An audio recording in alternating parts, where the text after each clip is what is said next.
2 दिवसांपासून गायब असलेले अजित पवार आज विधानसभेत. भास्कर जाधव म्हणाले, दादांनी मी ती गोळी देणार. मंत्रिमंडळातून डावलल्यानंतर राष्ट्रवादी काँग्रेस अजित पवार गटाचे ज्येष्ठ नेते छगन भुजबळ यांनी आक्रमक भूमिका घेतली. तसेच छगन भुजबळांनी माध्यमांशी बोलताना सतत शाब्दिक हल्ले केलेत. तर दुसरीकडे मंत्रिमंडळ विस्तार झाल्यापासून 2 दिवस उपमुख्यमंत्री अजित पवार गायब होते.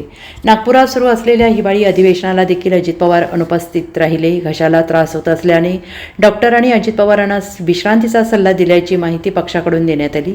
मात्र छगन भुजबळांनी आक्रमक भूमिका घेतल्याने अजित पवारांनी माध्यमांपासून दूर राहणं पसंत केल्याची देखील राजकीय वर्तुळात चर्चा रंगली आहे.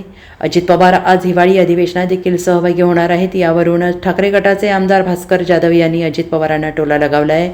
अजितदादा यांचा घसा खराब असल्यानं मी त्यांना खोगोची गोळी देणार आहे आणि ती अजित पवारांनी घशात ठेवावी असा मिश्किल टोला भास्कर जाधव यांनी लगावला आहे. ऐकायला मिळतं त्यांच्याच पक्षाच्या काही नेत्यांनी बोलल्याचं मला ऐकायला मिळतं. आज ते सभागृहामध्ये मला भेटतील. मी त्यांना खोगोची गोळी देणार आहे आणि सांगणार आहे ही खोगोची गोळी तुम्ही कायम गालामध्ये ठेवा, म्हणजे तुमचा अधूनमधून खराब होणारा गला खराब होणार नाही. Bureau report, SBN Marathi, Nagpur.